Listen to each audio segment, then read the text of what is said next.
dancing and screaming at the top of their lungs Taylor Swift, the song Bad Blood. Now we got bad blood. That song is Is forever that in etched a in popular my movie? brain. Oh yeah, so I guess it's in It's a lot of things. it's a Taylor Swift song, brother. I think it's everywhere. Oh, It's everywhere. It was in that's the not a Waffle place House you last Saturday consider morning. listening to Taylor Swift, at least me, but I don't know. Not at 7 a.m. Dude, I think Waffle House is a great place to listen to a song about bad blood. Have you seen Waffle House fights? They were the best. And there's this brand new Waffle House. It's got like a huge sound system in it. It's crazy. It's a party. I think the best Waffle House fight video I've seen are these two employees going at it behind the counter and a man sitting at the bar just yelling, "Can I please order a waffle?" while they're fighting. Like it was I normal. feel that guy. It's great. I mean, you're really mad that somebody messed Yeah. up your waffle time, Well, it's time is money. Yeah. I mean, he's getting the show, but he didn't get dinner. Absolutely. So get the show So Tyler, off. we're as Give me the I dinner. sneak it on you every time Yeah. we're recording Cool. at this point. I guess Rock on. Yeah, let's jump into it. John, this one's going to look a little bit weird, but I'm going to do a thing where I count us down, and that's kind of the cue for Kevin to put in the intro. So I'll just go ahead and do that, and then I'll, do the regular opening. So 5, 4, 3, 2, 1. Talking about faith in all of its different forms and facets, and there's a saying that every saint has a past, but that means that every sinner has a future.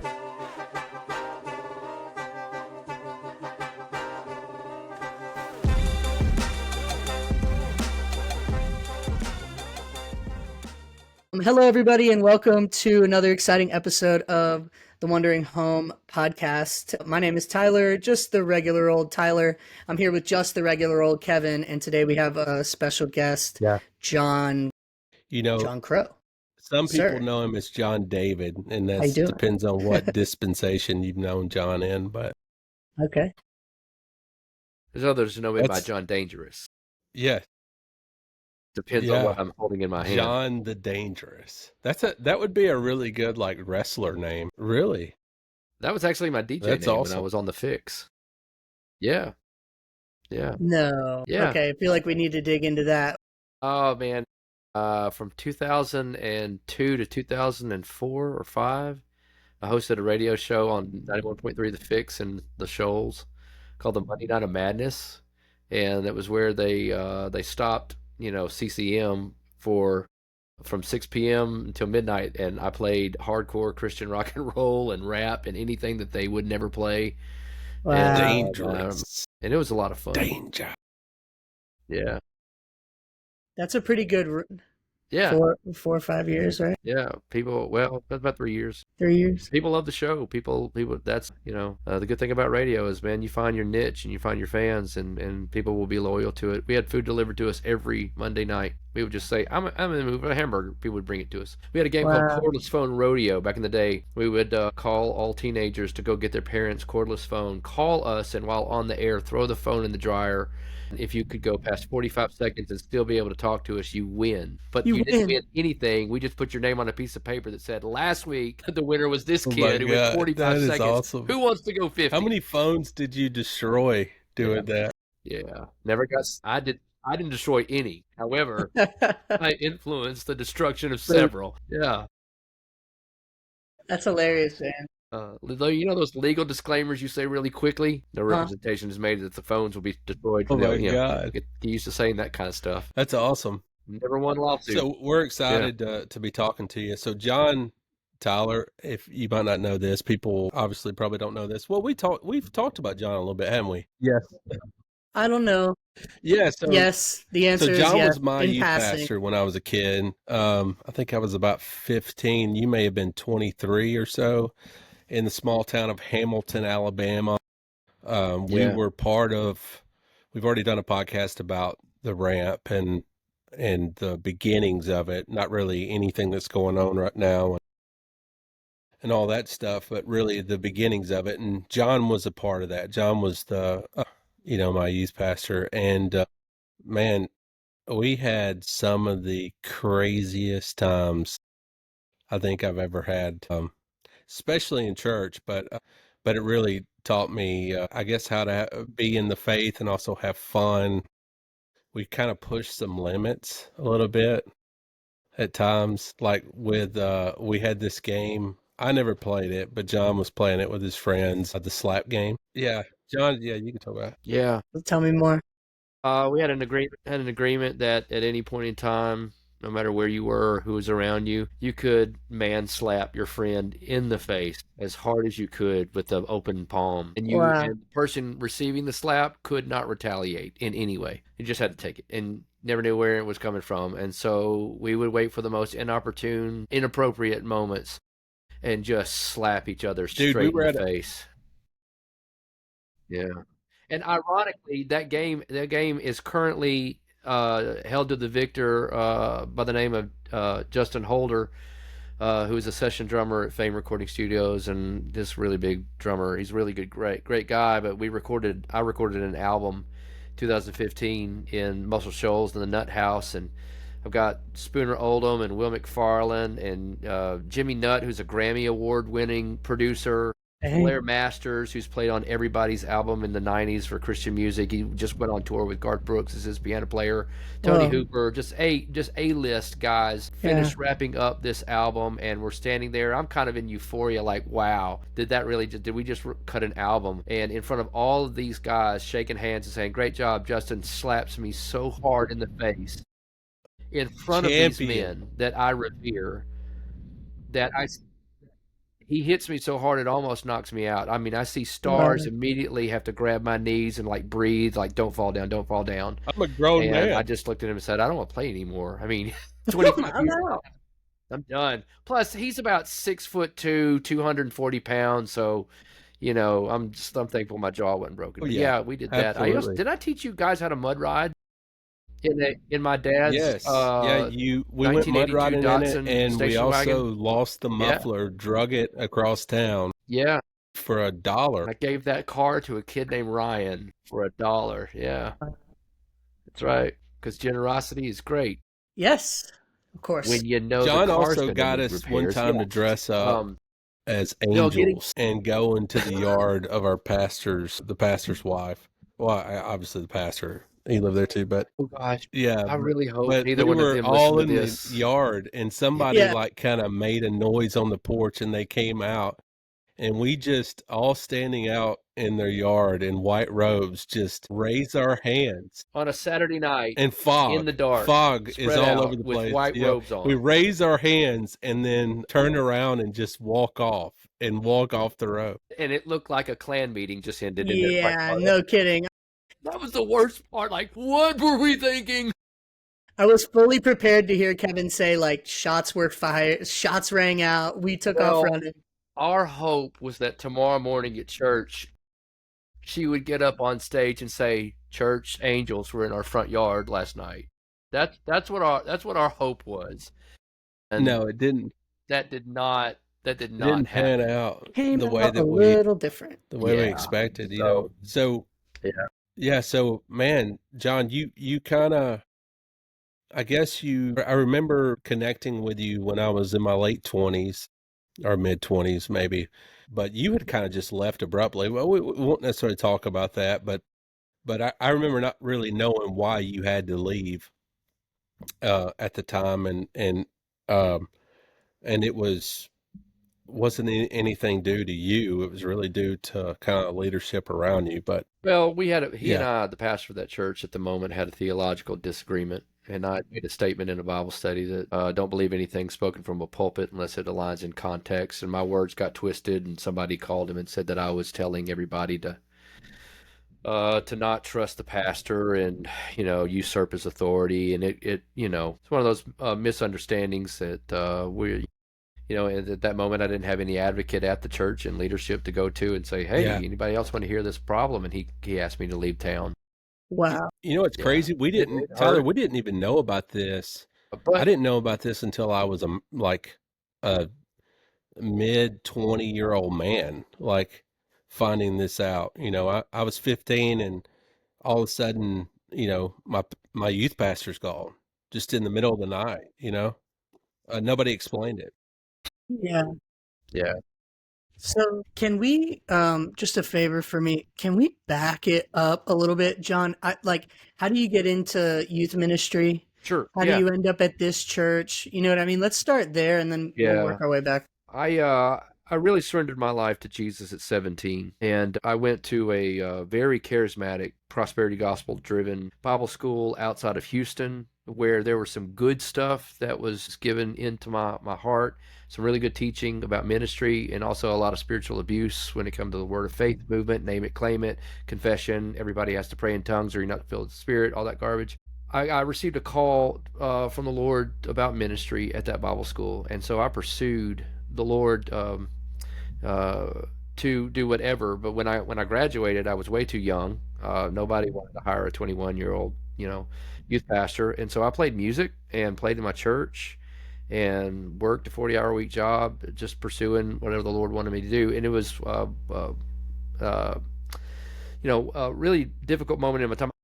I'd just gotten let go kind of a worship leading position at a Baptist church in Tennessee where they didn't want contemporary music, but the pastor wanted contemporary music, and the pastor told me that they wanted the contemporary Yeah. music, and I got there, and five Yeah. months later they're like, "We don't want you here," and that hurt too. So, but I'd been daydreaming for a while, praying and daydreaming. God, I want to start a youth club. I want to start a youth club where kids can have a place to go on Fridays and Saturday nights, and I didn't have any money, had no way to do it. Just these daydreams that I'm praying, God, please, I'd love to do that. And this lady named Karen Wheaton in Hamilton, she called me up one day out of the blue and said, "Hey, I've rented a Dollar General and I want to turn it into a youth club. Will you move to Hamilton?" Yes, yes, Wow. absolutely. And so I immediately turned in my notice, moved to Hamilton, and became part of this church. And part of the deal was, discipling these students. And out of my desire to replicate what had happened to me with a good youth pastor, I'd had some really good people speak into my life as a teenager, and I wanted to replicate that. And so we opened up this Dollar General and began Hmm. pouring the scripture and pouring the love, and also it's got to be fun. Yeah. I never had stale youth ministers. I mean, every other weekend we were rolling our youth pastor's yard just for the fun of it as kids, and he would come out and chase us, and it was just a big blast, a lot of fun, just stuff like that, and learning to laugh. And I thought that most teenagers, if they don't have a good view of that it's okay to laugh and have fun and even have some recklessness every once in a while, then church is going to be stale, boring, and non-relevant to them, because Hmm. when they're out with their friends, they're having fun and having some recklessness and laughing. And I think that within proper boundaries, the church can be the most fun area to be recognized. Yeah. So it sounds like it was always going to be youth ministry for you. Yeah, I did not want to be a You know, pastor. some, I oh, go wanted to ahead. do music and youth ministry for my life. Well, I was about to say something that was, you were No, you saying go that you ahead. wanted it to be fun, but one thing that you did as well for us, especially as the boys there, you taught us how to be Christian and masculine, which seemed to be two separate things. At the time, like it seemed to be, you had to be soft to be a believer at that time, and when we were growing up. But you're the guy that taught me how to change a tire. Like that is, we did that Yeah, one night in a youth service. I didn't know how to change a tire, and that was what we did. That was like our lesson for the day. That was something that you really brought to us. Yeah. So anyways, I'm sorry to you interrupt you. I just reminded me of wanted to that. make sure that was I think that that's one of the said. roles. I think that that's one of the roles of the church that we've absolutely forgotten. We focus on let the old women teach the younger women, right? So we don't ever encourage older men to teach younger men, how to change a tire, how to walk in meekness in the middle of an argument and not lose your temper, how to take a punch, how to give a punch. I mean, Bible says turn the other cheek, right? Okay, how do you do that? How do you do that and not wallop on the person when you lose your control? I don't know. Uh, Maybe be taught, be mentored. Yeah. There was never any application of like any kind of skill that I can remember growing up. Like you're mentioning soft skills, right? Like how do you handle yourself in a situation that's heated or tense? And, there was none of that. I remember we would get together, we would play basketball. There were some really athletic kids, most of them weren't. And then we'd go in and it was like our youth pastor was in tryouts for the big pastor role. And so we just get talked at And at the end, I'm like, I wish this guy would shut up because Yeah. we've been here for 45 Yeah. minutes and I just want to play more basketball. And that's what it was. Yeah. I had my first youth pastor's name was Keith, and he sat me down one night and taught me how to play the You got first to know opening that. licks of Sweet Home Alabama on a guitar. Yeah. And it forever changed my life just because he took time practically to do it. Yeah. I love the changing a tire story, man. I'll tell you my story of how I learned to change a tire. What I think is interesting is you only have to see it once. Like everybody I've talked to, it's like, yeah, the day I learned to change a tire. It's not like tying your shoes where you got to practice, you remember practicing it. Yeah.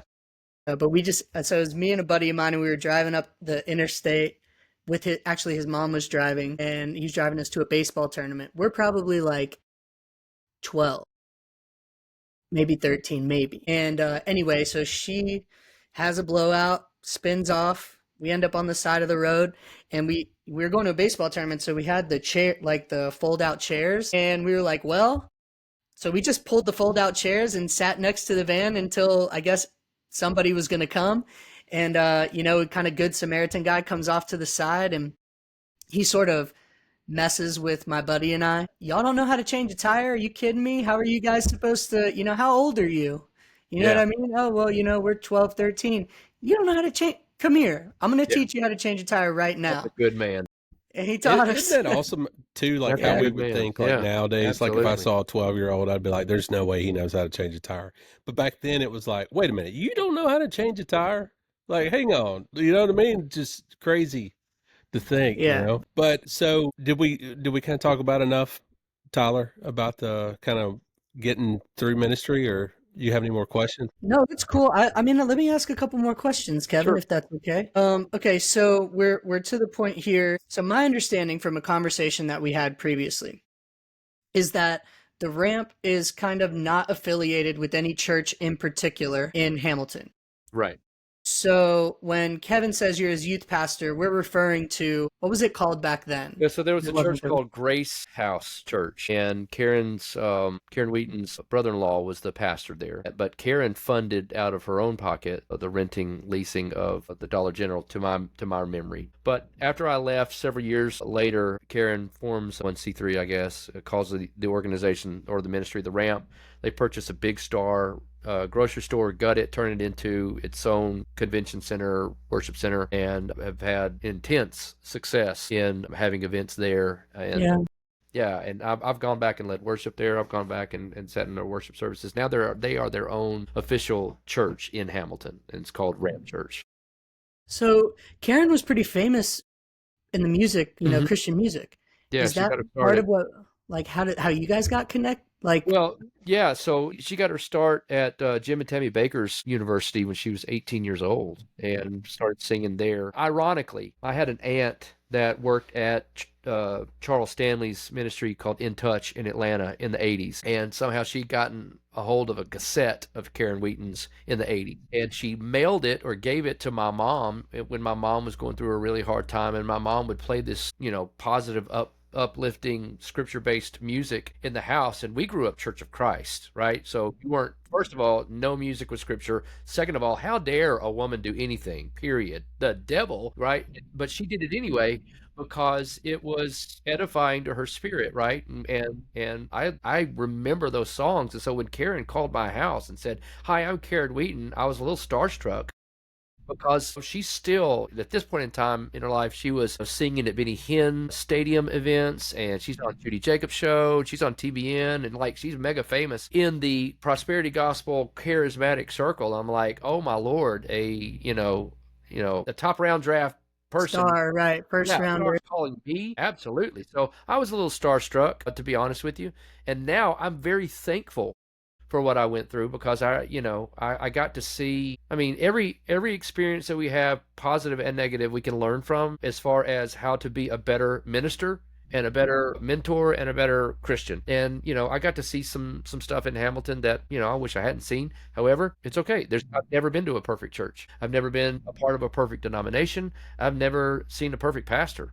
Every pastor that I've served under, there's things I've liked and things I haven't liked. And I'm sure that absolutely can be said of me right now, as I'm sitting in a chair that I never wanted to be in. I never wanted to be like a pastor. I always wanted to be the youth pastor, but Yeah. Hamilton was one chapter in my life. I'm so thankful I got to, hang out with Kevin and Kyle and all those kids. It was a good moment in my life. So you go back Forever to thankful for it. Florence.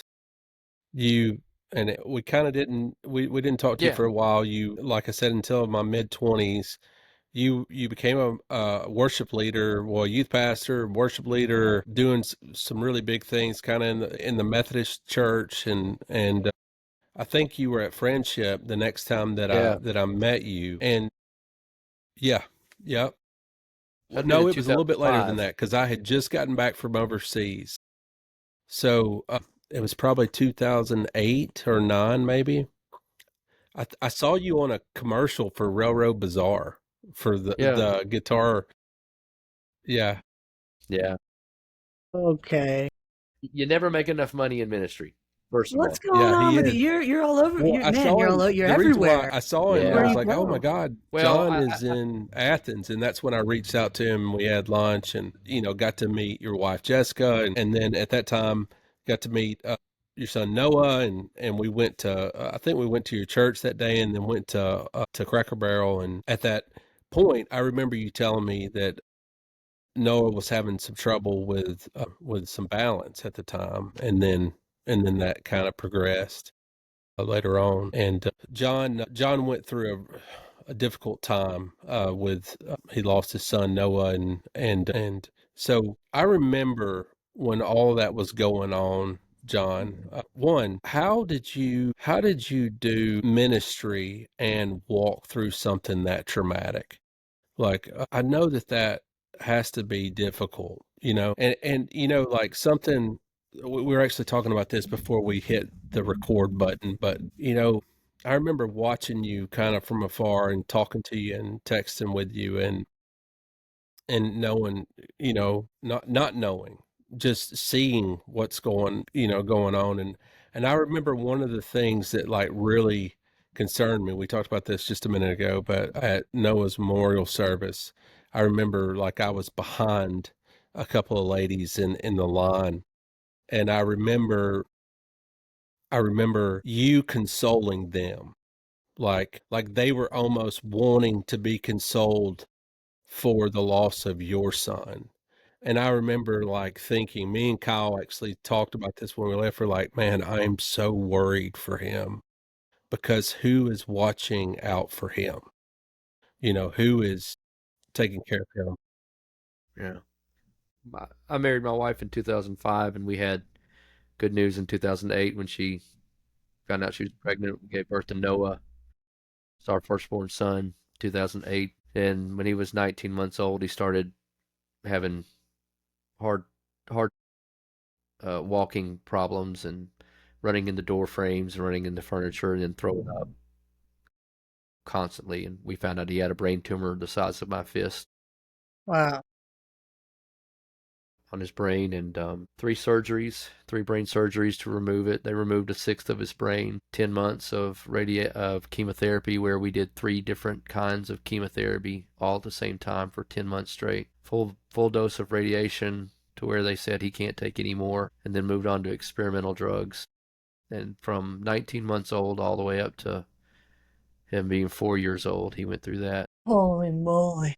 And he passed away on May the 18th, 2012. Tomorrow, February the 28th, would have been his 17th birthday. And so, how do you do ministry when things are absolutely at their worst? Jesus did not call me into the ministry to decide whether or not I will do it based on my circumstances. He told me to come follow him, right? And it is an honor to be called to follow Jesus. With that calling, there is no guarantee that you will not suffer. And over and over and over, Jesus gives us warnings that most of the time we just ignore. In this world, you will have trouble. If you don't put your feet on the solid rock, you're going to get washed away by the tide. If you don't do this, this is going to happen. If you don't trust me, this is, Luckily, I had some good mentors around me.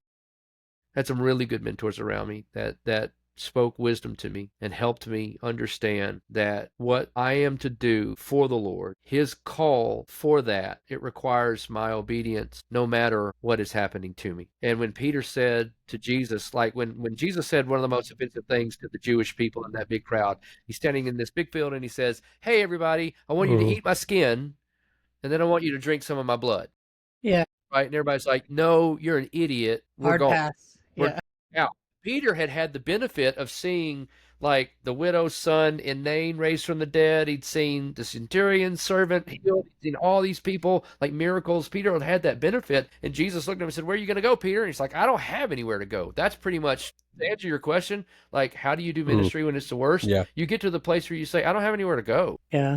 I mean, I'd had enough experiences with Jesus to know, okay, Jesus is who he is. I hate what's happening. I'm really upset with God for what he's allowing, Yeah. but I don't have anywhere else to go. Like, who am I going to go complain to?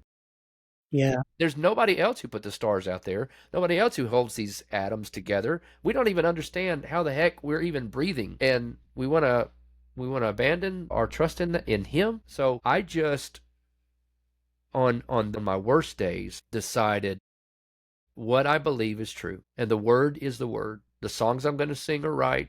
If I have to give a sermon, the word is going to be true. Just to be authentic, don't be fake, just be real and hold on to the fact that Jesus is the Messiah. There is no other way to God except through Christ, and I want to see my son in heaven.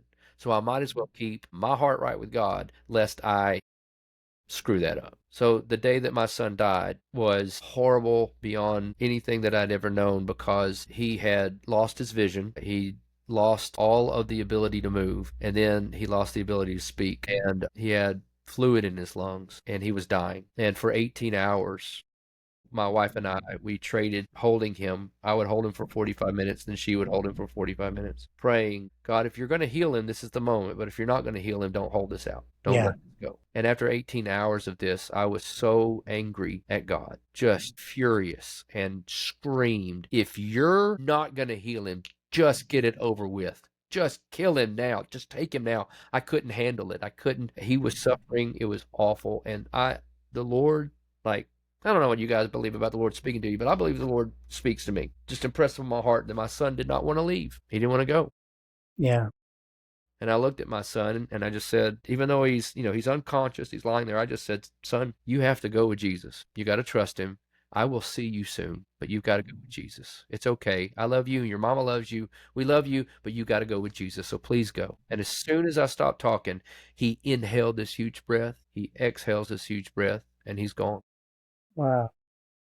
And at that moment, I realized, okay, my son lives eternally. He's with the Father. I have to understand that there's nowhere else to go. Now, that was on a Saturday. A Tuesday, I had changed course. A Tuesday night, I was festering in my bitterness and anger. And I said, I don't think I want to serve God anymore. I'm not going to deny him. I'm not going to say that he's not real. I know too much. I don't want to work for him. And I don't know that I want to follow Jesus anymore. And I remember coming to that decision on a Tuesday night, watching television, sitting on my living room couch. And I sat there and I kind of like inhaled, exhaled, and thought, all right, I'm going to quit the ministry.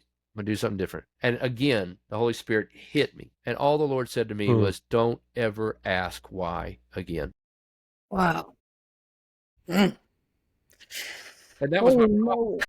My problem is, God, haven't I done good things? Like, haven't I prayed enough? And why do you answer? Like, what pissed me off was people who say, "Oh, I've got this back pain and God healed my back." Who cares about your back? What about my 4-year-old son? Or, "Man, I haven't had a job in 3 weeks and the Lord answered my prayer and he heard me and I've got a job now." Who cares anything about your stupid job? What about my 4-year-old son?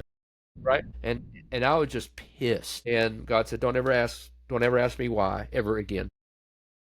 Wow. And I heard it and I said, okay. And I quickly changed course. And that's where I live my life at now. Like people come up to me and say, "Hey, why is this happening?" And I just look at them and say, "I don't know." And nobody on earth knows. And nobody's going to tell you any good answer. So quit asking. You just find out when you get to heaven. That was always the hardest one for me.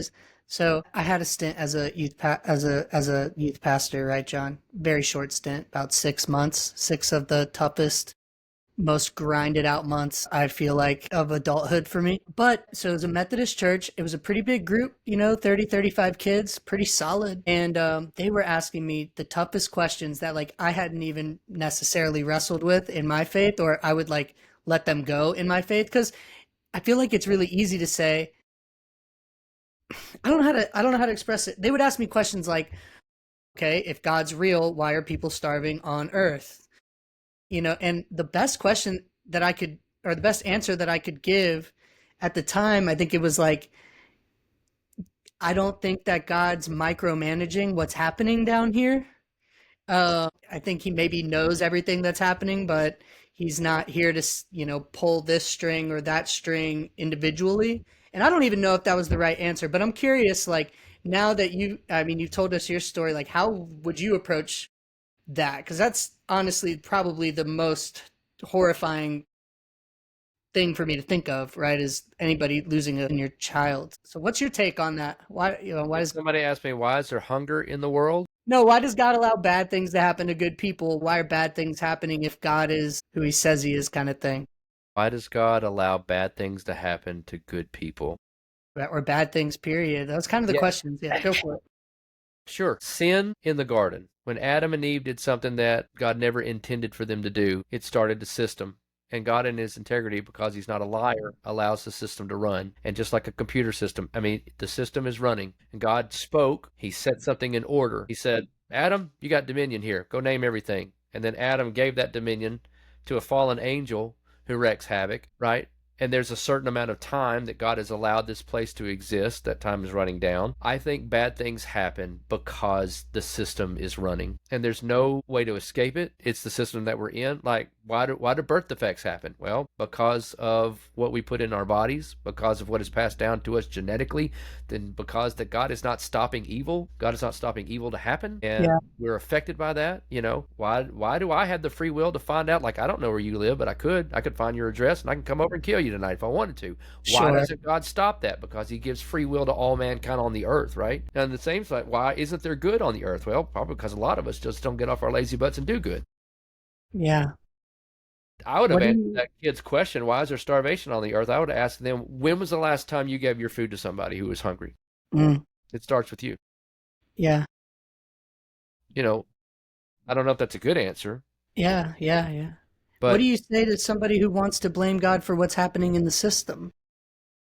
Like it would have been really, really, really easy for you to turn, obviously, at that point to get mad, turn your back. God, this is your fault. God, you're letting it happen.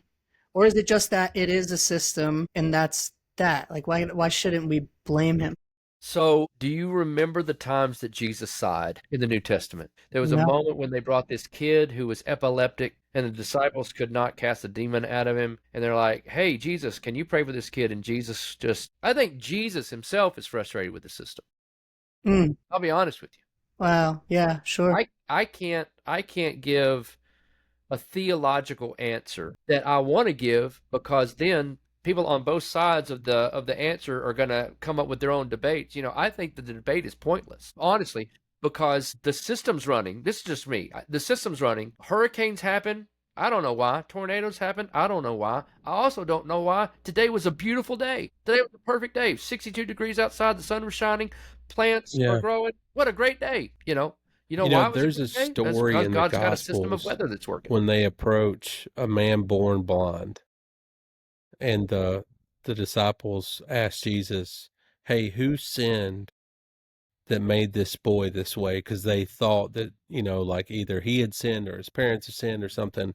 And Jesus said, "Neither, but he was born this way so that my power could be displayed." And maybe that's why those God allows those things, is because the light shines the brightest in the darkness at times, and like you were saying with the I don't know, Kevin. asking the kid, when's the last time you gave to the hungry? That hunger actually produces compassion. Somebody giving that person, but again, I think we're all, I think we all should, I'm kind of with you, leaving it as a mystery and just saying, God, sometimes we don't know, but we love you, you know? Here's one thing. Jesus said, in this world you will have trouble. Mhm. Yeah.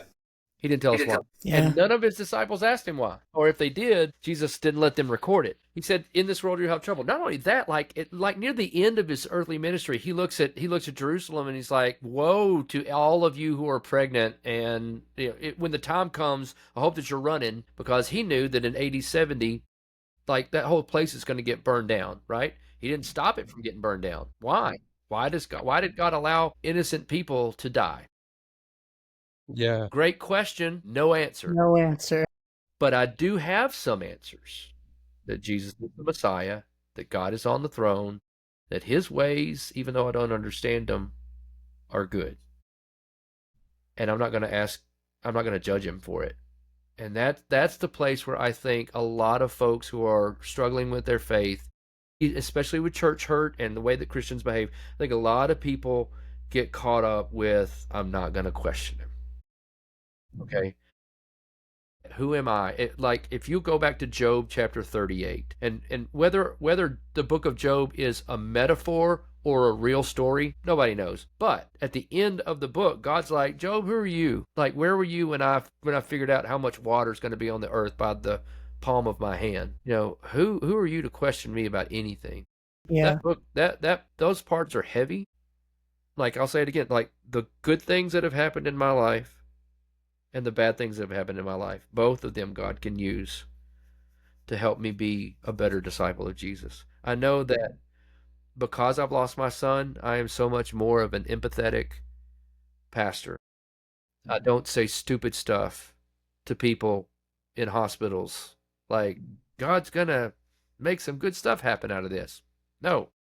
I had a woman come up to me after Noah died, and she said, I know why the Lord allowed your son to die. And I was all ears. You tell Please. me. Yeah, Yeah. please let me know, stranger. Yeah. She said, I read your wife's blog and I heard about the gospel of Jesus, and I gave my life to Jesus Christ because of y'all's story. And I looked at her and I said, well, Jesus didn't need my son to die for you to come to salvation. That's why he went to the cross. So your reasoning is dumb. One thing that I did notice in your story while you were telling it is the separation between the circumstance and like God is who God is, and like having that separation in the middle of it, I feel is so important. And even like my parallel, we've been talking recently about like faith and addiction the last couple of episodes, and one of my buddies who is in the recovery world says things like, first you have to separate yourself from the addiction. You have to realize that that thing that's inside, there's this thing that's inside of you that's telling you that it wants it, but that's not you. And that's what I related to when you said that. And I can't imagine what a what a grind that is. Was your wife with you? Like, are you and your wife on the same level, going like the same headspace, walking through this together? Yeah. Yeah. So my wife, she 24/7 took care of my son while I, had to still remain in church work. So she was so much more involved in everything that he went through. But also she's a prolific writer, and she wrote a blog called Pray for Noah, the word for, not the number, prayfornoah.com. And she just for 2.5 years wrote about the goodness of God in the midst of suffering, even after his death, and is still a believer in Jesus. And what a lot of folks don't know about our family, we don't broadcast it a lot, was that my wife has had 3 very, very terrible miscarriages. 1 while Noah was on the earth, 2 after Noah was on the earth. The last one almost took her life. And so we have 4 deceased children. Through all of that, she still is a worshiper of Jesus, someone who trusts in God, someone who doesn't question. And it's not that we're not going to question. We're just delaying the questions. Yeah. There's going to be a moment when we get to ask God questions. At the moment, it's not the right moment. But when I get into glory, it's going to be a line. Yeah. First of all, it's going to be a line for Adam. We're all going to punch him in the face.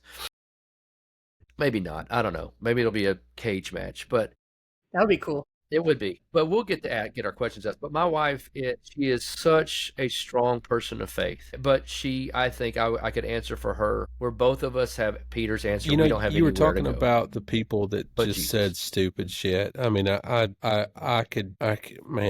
I imagine there was a ton of that. Did you have some people that kind of like the good friend of Job who came alongside of you and was really helping you? I think I don't know if it was 2 or 3 days after my son passed away, two men from the church came to our house and they brought a 6-pack of beer and sat on the back porch and we didn't say anything. We just sat. That meant more to me than every card I got or Hmm. every text message or every phone call. I mean, that one expression of just I'm just gonna be in your proximity. You don't have to say anything. I'm just gonna sit with you. Like we as a Western culture have completely lost our minds when it comes to grieving people. Patting somebody on the back and say, "Man, I'm so sorry for your pain." That Yeah. Let me know if there's any way I can help.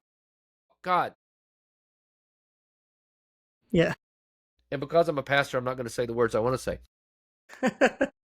But like there were those that did that, Kevin, that just sat with me. Then there were the mentors that came up to me and told me, Hmm. you need to write music and you need to bleed on the page and you need to be honest with it. And I was. And that was therapeutic. It was helpful. And my pastor at the time, Jim Savage, at River Chase United Methodist Church, I was the high school student minister and I was preaching the contemporary service. 4 weeks after died, like we were scheduled to take all of these high school students on a student life mission trip to serve at a boys and girls club doing vacation Bible school, 4 weeks after, Hmm. and I went into his office. I was like, dude, I can't go. I can't go with No. other people's kids and then go minister to others people's kids. I just can't do it. And he had this gentle backbone. He just leaned into his chair and he looked at me and said, well, why don't you just go ahead and go anyway and just see what God will do? I was so mad. It's like, Yeah. where is your compassion? Can However, you Yeah. imagine? we got to Yeah. this thing, and you've been to a student life thing, I bet, or one of these where it's every song is positing, uplifting. Well, like there's no problems. Jesus is like a big fairy god, and he's going to give you lollipops. It was Yeah. all these happy joy songs, and I was just like, I remember standing on the first night with my hands in my pocket, listening, and everybody's jumping up and down, and we got rocket lights and lasers and smoke, and all of the band guys look like they're from a GQ magazine. I was like, this is why Jesus died on the cross, right here, right? So I'm watching this and I'm like, I don't want to have any part of this. And the Lord just gently spoke to me. He said, the only time that you and your son will ever be doing the same thing while you're still on the earth is when you're worshiping me. Whoa, that's heavy. Yeah. I And I am. was like, what? Can you hear Are me? y'all still there? I'm here. Hello? I'm here. Can you hear me? Hey, John. Kevin's gone. Can you hear me? Yeah. Hello? Did I Can you hear lose me? you guys? Yeah. You There said we go. I got you the Yeah. back. last, I don't know where I lost you. that God said that this is the time that you guys are doing or are worshiping together. Yeah, the only time that while I'm on earth, while I'm doing the same exact thing at the same moment that my son is doing is when I'm in worship. And that messed me up. It wrecked me. And I began stepping forward to minister to these kids in the Boys and Girls Club. And the whole purpose I think God sent me on that trip was for one little girl. She was 12 years old. And she had this hand that was completely withered and crippled and deformed from birth. And out of everybody on the trip, she walks up to me one day and she says, hey, will you pray for my hand to be healed? 4 weeks after my son died. And I looked at her and I said, baby, I will pray, but God has to be the one to decide. And if he decides to not heal your hand, you have to be okay with that and serve him anyway. And she kind of looked at me like nobody's ever said that to me before. Right. But that was a defining moment for me where I just decided, Yeah. hey, I can be Yeah. honest from now Amen. on. Yeah. Yeah. You know? Yeah. And I still have people come up to me and say, hey, will you pray for my kid? I'd be like, I can. Right. Yeah. But God may Yeah. not say yes. Are you okay Yeah. with that? People don't like it. they don't like it. They want to Yeah. be assured that and I want God to heal. I mean, I've seen healing.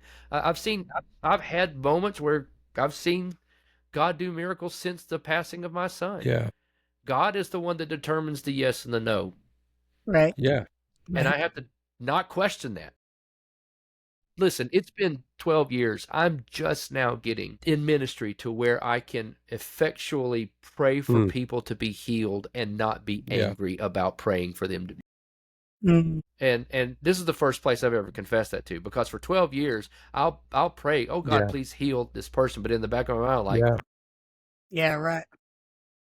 Yeah. Fat Why chance. would you ask me to yeah, do that? like good Yeah, luck. I get it, And that's all. But until we, and especially pastors, until we get honest with these things that we wrestle with, that we don't feel like, oh, I can't say this out loud, people will think I'm a heretic.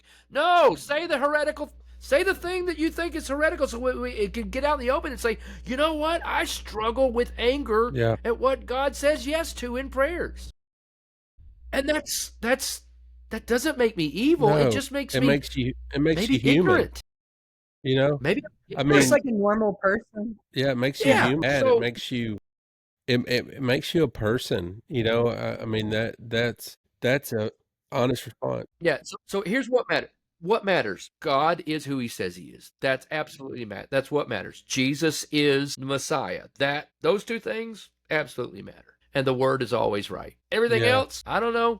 What are you gonna do?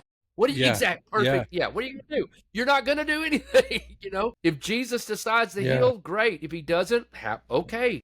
Yeah, You yeah, know, if today's my last day and my daughter has to grow up without a dad, if that happens, I have a 10-year-old daughter. If I died tonight and she has to grow up without a dad, I think she's going to be okay, because she has heard us talk enough about Yeah. trust God in what you don't understand and don't question him. And that even includes his people who treat you like crap. yeah. We had a guy at the mission that we worked at, and this is the biggest leap of like blind faith that I've really ever seen. His wife and him were trying to have a baby, couldn't have one, and then they were trying to adopt a baby. And they got a Facebook message about a baby that had just been born in like California. We're in Alabama. So like that afternoon, without any money, it's very expensive.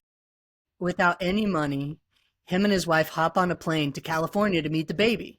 And he calls his church and he says, I don't have the money, but somebody hit me up on Facebook and I'm flying to California for this baby. And not only did the church and his community raise the money for him to have the baby, unknowingly, because there was like paperwork, a lot of it that had to be done, they were in California for like almost a month at, like a hotel with this baby. I said, man, I have never seen anybody do anything like that and just put it on God. All right, here I go, just completely blind. I'm thinking it's going to work out. That was Well, wild. That was and wild to me. It was the sometimes you biggest leaps put of faith I I've mean, ever seen before. I hate to say this, but like sometimes you put your faith in it and it doesn't work out. Yeah, and Yeah, then could have but not. I It could think have very easily not. that's trust is like not every story is going to end with like and everything worked out, and then not every story is going to be and everything didn't work out. But the trusting is knowing that God is using everything for a purpose, and we don't know that, and it doesn't make sense, and Yeah. we're like, why the hell? Yeah. Because I think that God is okay with us sometimes coming to him and saying that.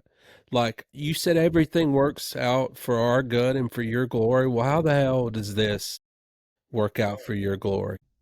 Kevin, people would say that to me after Noah died, and I would say, no, I don't want to hear that. Yeah. I And don't want God to work what? It's anything okay good. I think it's great for people to say that. And God is a big enough God to hear that. And Yes, man, he is. I think he hugs us during that time. He already knows it. Yeah. He already knows what you're thinking. He already knows you're mad. So might as well be honest with it. But now I've come to understand that God does work stuff out of my son's death. You know, we were 13. We were prophesied over that God would give us a daughter, and that she would bring us joy. And when my wife found out she was pregnant in January of 2014, I prayed, oh God, please don't let this be a boy. I mean, first out the gate, I don't want a boy. We have a daughter, and her name is Jovi, which is jovial, and she does bring joy. Even in our greatest sorrows, we still find intense blessings and miracles still from the Father that we did not let go of. We don't have anywhere to go. Might as well just stay with Jesus, and I'm still in the ministry. Hopefully we'll stay in the ministry, and hopefully I won't run too many No, people off with my stupidity. Yeah. Man, so you said that are you Yeah. pastoring a church now, you Yeah. said? Yeah, so I'm at a church called Friendship, the same one that Kevin was talking about. We have 3 campuses in Athens, but we don't do multi-campus sites like the mega churches where they pipe in the video of the pastor. We have 3 pastors on staff, and each pastor pastors one of the campuses. And so I pastor a church called Friendship at Cambridge in Athens, and we got about 300 folks that come to church every Sunday. It's been a fun ride. And when you're not doing that, you're cutting albums in studios in Muscle Shoals. Tell us more about that. So the mentor that told me to write through my experience with my son and bleed all over the page, I did that, and we were able to raise about $26,000. Do an album called Beauty from Ash. It's on Apple Music. You can find it on Spotify under the artist John David Crowe. The album is called Beauty from Ash, and I had Matt Slocum from Sixpence None the Richer play cello on it. We had Spinner Oldham, one of the Swampers, play on it. Will McFarland, just a whole bunch of amazing people. And before I came back to Athens to work in ministry, I traveled around and would minister through those songs. And our hope and prayer is that people who are broken will listen and be able to find a little bit of a pathway back into conversation with God from some of our honesty through those songs. Yeah, people need leadership through grief, man. It's like the one of the biggest gaps. I feel like nobody knows how to touch it. I feel like you're not even qualified to touch it unless you have been through it, Like I just feel like it's so big for the folks who are having those questions, for people who have been through tough times like that, to help guide them. That's all. My low key, just saying it. I should tell you because maybe you've heard of him. So my father-in-law, his name is Dale Clem. He's been here in Huntsville. He's written a couple of books. There was 1993 on, what is it? Not Easter Sunday, but Palm Sunday. There were tornadoes that ran through North Alabama, and while they were in church, it took the whole church out and it killed their daughter. And there's a camp called Sumatonga, Yeah. and she's got like a playground dedicated to her in Sumatonga. But he's written a few books, and I've even told people, like, maybe you can try reading his books, because I don't know where else to really point you to, but I know he talks about it, Yeah. you know? I'm familiar with that story, and I remember when that happened, and what a horrific thing it is. And I'm thankful that he's still walking with Jesus after that. One of the best things that was ever said to me was a chaplain at the Children's Hospital the day that we were told, your son's not going to live. We're going to get you guys out of the hospital, and this will be the last time you come in. We're going to send you home with hospice. The chaplain at Children's Hospital, his name is Paul Bird. He looked at me and he said, "Suffer well." And I wanted to punch him in the face. I was like, what the heck is that supposed to mean? How am I going to suffer well? And he looked at me and he said, in your suffering, do it in a way that honors Jesus. Mm. He gives Deep no, breath, exhale. he gives no explanation of why you're going through it or how you're going to get through it or how it's going to get better. Just in the suffering today, do it in a way that honors Jesus. And that is the key to staying connected to God. I can tell you just from being around you, John, and obviously you're the guy that taught me how to change a tire, but you've taught me more than just that, just from watching you and the way that you followed Christ, no matter what. That has been an example to me of just, where else would I go? And, I appreciate that. I'm just, I love you. I think you're an incredible man, and, I'm grateful to you for the honesty of the whys. Thank you, brother. I love you too. This got too heavy too fast. Yeah, I didn't have a Budweiser Too to real. like pull up and drink, Brother, Yeah, if you did, we'd maybe have to like talk a little bit more light up because a that's like mud cigarette, water. That's the worst. Sorry. Well, They look, legalize the other, we could do that. let's do Jesus the made it. thing. It grows. Anytime it gets hard, Okay. not condoning recreational drug use on the show or anything like that. Right. Yeah. All right, look, man. Let's do the thing where we wrap it up, because I Yeah. felt like we've come to it, man. John. I think, like, Thank you. I mean, what else is there to say? I felt like we had some really neat discussion in between, like it, and that's the whole point, right? Like asking questions you don't know how to answer and just flat out saying you don't know how to answer it is kind of half of what we're doing here. So, and I appreciate you, of course, like the vulnerability and telling your story is awesome. So thank you so much for coming on. You're welcome. I appreciate the opportunity, guys. And I don't know you, Tyler, very well, but you're a friend of Kevin, so a friend of mine, and I'm very thankful for Kevin. I'm thankful for who he is, thankful for the man that he is, and very honored, to be Well, I appreciate you, even man. asked to talk. Well, I guess we'll So get off of here. thank you, guys. Yeah. All right. Yeah. Wrap it up. Hey, we're just ending